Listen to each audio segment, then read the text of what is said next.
ಎಲ್ಲರಿಗೂ ನಮಸ್ಕಾರ. ನಾನಿವತ್ತು ನಿಮಗೆ ಉಲಾನ್ ಡಿಸೈನ್ಸ್ನ ಯಾವ ರೀತಿ ಹಾಕೋದು ಸ್ಟಾರ್ಟಿಂಗ್ಲಿದ್ದಾನು ನಾನು ನಿಮಗೆ ಹೇಳ್ಕೊಡ್ತೀನಿ. ಯಾವ ರೀತಿ ಹಾಕೋದಂತ ಬನ್ನಿ. ಫಸ್ಟ್ ಸ್ಟೆಪ್ ಯಾವ ರೀತಿ ಹಾಕೋದಂತ ಹೇಳ್ತೀನಿ. ಮೊದಲಿಗೆ ನಾನಿಲ್ಲಿ ಒಂದು ಸಣ್ಣದು ಉಲಾನ್ ತೊಗೊಂಡಿದ್ದೀನಿ. ಇದು ನೀವು ಯಾವ ಕಲರ್ ಯೂಸ್ ಮಾಡ್ತೀರೋ ಆ ಕಲರ್ ತೊಗೋಬೋದು. ನಾನು ಸ್ಟಾರ್ಟಿಂಗ್ ಬೇಸಿಕ್ ಸ್ಟಿಚ್ ಹೇಳ್ಕೊಡೋದ್ರಿಂದ ನಾನು ತೊಗೊಂಡಿದ್ದೀನಿ. ಯಾವುದಾದ್ರೂ ತೊಗೊಳ್ಳಿ. ಎರಡನೇದು ಬಂದುಬಿಟ್ಟು ಸೂಜಿ. ನಾವು ಸೂಜಿನೇ ಅಂತ ಕರಿತೀವಿ, ನೀವು ಏನಂತ ಕರಿತೀರೋ ಗೊತ್ತಿಲ್ಲ, ಕೃಷ್ ಅಂತ ಕರಿಬೋದು. ಈ ಸೂಜಿ ಬಂದುಬಿಟ್ಟು ನಾನು ಯಾವಾಗಲೂ ಯೂಸ್ ಮಾಡೋದು ಬಂದುಬಿಟ್ಟು 10 ನಂಬರ್ ಯೂಸ್ ಮಾಡ್ತೀನಿ. ನನಗಿದೇ ಸ್ಯಾಟಿಸ್ಫೈ ಆಗೋದು. ನೀವು ನಿಮ್ಗೆ ಯಾವ ಸೈಜ್ ಸೂಜಿ ಸ್ಯಾಟಿಸ್ಫ್ಯಾಕ್ಷನ್ ಅನ್ನಿಸ್ತಾ ಅದನ್ನು ಯೂಸ್ ಮಾಡ್ಬೋದು. ಇದು ಬಂದುಬಿಟ್ಟು ನಾನು ಈ ರೀತಿ ಮುತ್ತು ಹಾಕುವಾಗ ಯೂಸ್ ಮಾಡ್ತಕ್ಕಂಥ ಸೂಜಿ. ಇದು ಬಂದುಬಿಟ್ಟು 0.5 mm. ಇದನ್ನು ನಾನು ಈ ರೀತಿ ಮುತ್ತು ಹಾಕುವಾಗ ಮಾತ್ರ ಯೂಸ್ ಮಾಡ್ತೀನಿ, ಮತ್ತು ಯಾವಾಗ ಯೂಸ್ ಮಾಡಲ್ಲ. ಬನ್ನಿ ಈಗ ಬೇಸಿಕ್ ಸ್ಟೆಪ್ಪು ಯಾವ ರೀತಿ ಹಾಕೋದು, ಬೇಸಿಕ್ ಚೈನ್ ಯಾವ ರೀತಿ ಹಾಕೋದು ಅಂತ ಹೇಳ್ತೀನಿ ನೋಡಿ. ಇದರಲ್ಲಿ 2-3 ಥರ ಇದ್ದಾವೆ. ನನಗೆ ಗೊತ್ತಿರೋದನ್ನ ನಾನು ನಿಮಗೆ ಹೇಳ್ಕೊಡ್ತೀನಿ ನೋಡಿ. ಮೊದಲಿಗೆ ಈ ರೀತಿ ತಂಬು ನೋಡಿ, ಇದು ಲೆಫ್ಟ್ ಹ್ಯಾಂಡಲ್ಲಿ ಹಿಡಿತಾ ಇದ್ದೀನಿ ನೋಡಿ. ಈ ರೀತಿ ಕ್ರಾಸ್ ಫಾರ್ಮ್ ಆಗಿರಬೇಕು, ಕಾಣಿಸ್ತಿದೆ ಅನ್ಕೋತೀನಿ. ಈ ರೀತಿ ಕ್ರಾಸ್ ಫಾರ್ಮ್ ಆದಾಗ ನೀವು ಈ ನಿಡಲ್ನ ಈ ರೀತಿ ಇದ್ರೊಳಗೆ ಈ ರೀತಿ ಎಳ್ಕೋಬೋದು. ಮತ್ತು ಇನ್ನೊಂದು ರೀತಿ ಬಂದು ನೋಡಿ, ಈ ರೀತಿ ಕ್ರಾಸ್ ಫಾರ್ಮ್ ಆದಾಗ ನಾವು ಕೈಲಿಂದನೇ ಇದನ್ನು ನಾಟ್ ಹಾಕ್ಕೋಬೋದು. ಯಾವ ರೀತಿ ಅಂದರೆ ನೋಡಿ, ಈ ರೀತಿಗೆ ನೋಡಿ, ಇಲ್ಲಿ ಇರ್ತಲ್ವ, ಇದನ್ನು ಸ್ವಲ್ಪ ಈ ರೀತಿ ಎತ್ತಿಬಿಟ್ಟು ಇದನ್ನು ಈ ರೀತಿ ಎಳ್ಕೊಂಡ್ರೆ ಆಯಿತು. ಸೇಮ್ ಸೂಜಿಲೇ ಯಾವ ರೀತಿ ಎಳ್ಕೊಂಡ್ರೆ ಅದೇ ರೀತಿ ಎಳ್ಕೊಂಡ್ರೆ ಮುಗೀತು ನೋಡಿ.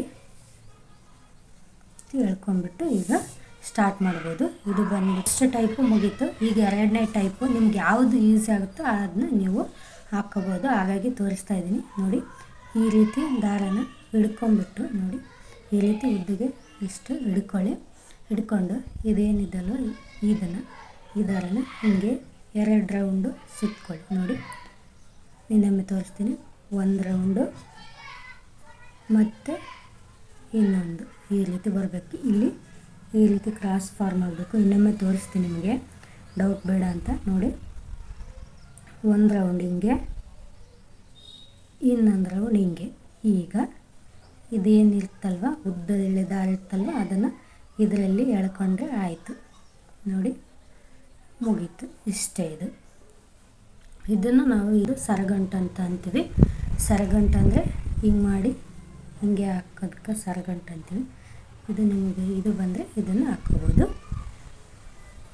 ಬನ್ನಿ ಈಗ ಬೇಸಿಕ್ ಸ್ಟಿಚಸ್ ಯಾವ ರೀತಿ ಹಾಕೋದಂತ ನೋಡೋಣ ನೋಡಿ. ಮೊದಲಿಗೆ ಈ ರೀತಿ ಸೂಜಿನ ರೈಟ್ ಹ್ಯಾಂಡಲ್ಲಿ ಹಿಡ್ಕೊಳ್ಳಿ. ನೀವು ಲೆಫ್ಟ್ ಹ್ಯಾಂಡ್ ಆಗಿದ್ದರೆ ಲೆಫ್ಟ್ ಹ್ಯಾಂಡಲ್ಲಿ ಹಿಡ್ಕೋಬೋದು. ಈ ರೀತಿ ಸೂಜಿನ ರೈಟ್ ಹ್ಯಾಂಡಲ್ಲಿ ಹಿಡ್ಕೊಳ್ಳಿ. ಇದು ಹಿಂದಿನ ದಾರನ ಒಂದು ಬೆರಳಿನ ಸಹಾಯದಿಂದ ಇಷ್ಟು ಹಿಡ್ಕೊಂಡಿರಿ. ಇನ್ನೊಂದು ಲೆಫ್ಟ್ ಹ್ಯಾಂಡ್ ಸಹಾಯದಿಂದ ನಾವು ಈ ಥ್ರೆಡ್ ಈ ದಾರನ ಹಾಕುವಾಗ ಟೈಟಾಗಿ ಹಿಡ್ಕೋಬೇಕಲ್ವ, ಆವಾಗ ಹೆಲ್ಪ್ ಆಗುತ್ತೆ ನೋಡಿ. ಈ ರೀತಿ ಸುತ್ಕೊಂಡಿದ್ದೆ ನಾನು. ಈಗ ಮೊದಲಿಗೆ ನೋಡಿ, ಇದನ್ನ ಸೂಜಿನ ಬಂದುಬಿಟ್ಟು ನೋಡಿ ಈ ರೀತಿ ನೋಡಿ ಹಿಂಗಿರ್ತಲ್ವ, ಇದನ್ನು ಈ ರೀತಿ ಕ್ರಾಸ್ ಮಾಡಿ ಈ ರೀತಿ ರೌಂಡ್ ಅಪ್ ಮಾಡಿ ಈ ರೀತಿ ಎಳ್ಕೊಂಡ್ರೆ ಸಾಕು. ಇದು ಬೇಸಿಕ್ ಸ್ಟಿಚ್ ಅಂತ ಕರಿತೀವಿ. ಚೈನ್ ಡಿಸೈನ್ ಅಂತಲೂ ಕರಿತೀವಿ ಚೈನ್ದು. ಇದು ನೋಡಿ, ಈ ರೀತಿ ಅರ್ಥ ಆಗ್ತಿದೆ ಅನ್ಕೋತಿದ್ದೀನಿ ನೋಡಿ. ಈ ರೀತಿ ಲೆಫ್ಟಿಗೆ ಒಯ್ದು ಅದನ್ನು ಈ ರೀತಿ ಎಳ್ಕೊಂಡ್ರೆ ಸಾಕು ನೋಡಿ. ಇಲ್ಲಿ ಬರ್ತಾ ಸ್ವಲ್ಪ ಸೂಜಿನ ಟರ್ನ್ ಮಾಡಿದರೆ ಸಾಕು. ಇದರೊಳಗೆ ಈ ರೀತಿ ಎಳ್ಕೊಬೋದು ನೋಡಿ. ಅರ್ಥ ಆಗಿದೆ ಅನ್ಕೋತೀನಿ. ಇದು ಬಂದ್ಬಿಟ್ಟು ಚೈನ್ ಡಿಸೈನ್ ಅಂತ ಅರ್ಥ. ಈ ರೀತಿ ಹಾಕೋದಕ್ಕೆ ಚೈನ್ ಅಂತ ಕರಿತೀವಿ. ಇದು ಬಂದ್ಬಿಟ್ಟು ಬ್ಯಾಕ್ ಸೈಡು, ಇದು ಬಂದ್ಬಿಟ್ಟು ಫ್ರಂಟ್ ಸೈಡ್. ನಾವು ಯಾವುದಾದ್ರೂ ಡಿಸೈನ್ಸ್ ಹಾಕುವಾಗ ಇದು ಫ್ರಂಟ್ ಸೈಡ್, ಇದು ಬ್ಯಾಕ್ ಸೈಡ್ ಅಂತ ಕರಿತೀವಿ. ಈಗ ಬನ್ನಿ, ಹಾಫ್ ಸಿಂಗಲ್ ಕ್ರೋಶ್ ಯಾವ ರೀತಿ ಹಾಕೋದಂತ ನಾನು ಹೇಳ್ತೀನಿ ನೋಡಿ. ಇಲ್ಲಿ ಮೊದಲಿಗೆ ನಾನು ಇಷ್ಟು ಚೈನ್ಸ್ನ ಹಾಕ್ಕೊಂಡಿದ್ದೀನಿ, ಬೇಸಿಕ್ ಸ್ಟಿಚಸ್ನ. ಈಗ ಇದಕ್ಕೆ ಡೈರೆಕ್ಟಾಗಿ ನೋಡಿ, ಇಲ್ಲೇನು ಹಿಂದಿಲ್ ಹೋಲ್ ಇರ್ತಲ್ವ, ಇದರಲ್ಲಿ ಈ ರೀತಿ ಹಾಕ್ಕೊಂಬಿಟ್ಟು ಈಗ ಇದನ್ನು ಬಂದು ಈ ರೀತಿ ನೋಡಿ, ಇದನ್ನು ಈ ರೀತಿ ಎರಡರಲ್ಲೂ ಪಾಸ್ ಮಾಡ್ಕೋಬೇಕು. ಕಾಣಿಸ್ತಿದೆ ಅನ್ಕೋತೀನಿ ನೋಡಿ, ಈ ರೀತಿ ಬರಬೇಕು ನೋಡಿ. ಮತ್ತೆ ತೋರಿಸ್ತಾ ಇದ್ದೀನಿ.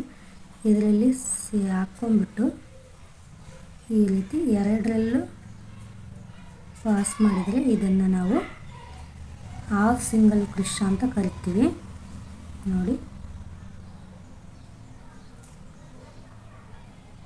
ಡೈರೆಕ್ಟಾಗಿ ಇಲ್ಲೇ ಇದು ಸೂಜಿನ ಸುಚ್ಕೋಬೇಕು. ಸುಚ್ಕೊಂಡು ಈ ರೀತಿ ಎಳ್ಕೊಂಡು ಒಂದರಲ್ಲಿ ಪಾರ್ ಮಾಡಿಕೊಂಡು ಈಗ ಹಿಂದಿಲ್ ಎಣಿಕಲ್ಲು ಹಿಂದಿಲ್ ಹೋಲಲ್ಲಿ ಹಾಕ್ಕೊಂಡ್ರೆ ಇದನ್ನು ನಾವೇನಂತೀವಿ ಹಾಫ್ ಸಿಂಗಲ್ ಕ್ರೋಶ್ ಅಂತ ಕರಿತೀವಿ ನೋಡಿ.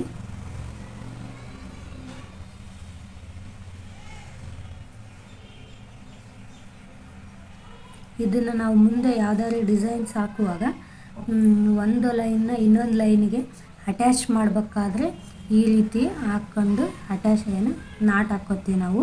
ಇದು ಮುಂದೆ ಹೆಲ್ಪ್ ಆಗುತ್ತೆ. ಇದು ಬಂದ್ಬಿಟ್ಟು ಏನಂತೀವಿ ಅಂದರೆ ಹಾಫ್ ಸಿಂಗಲ್ ಕ್ರೋಶ್ ಅಂತ ಕರಿತೀವಿ. ನಿಮಗೆ ತಿಳಿ ಮಾಡೋದು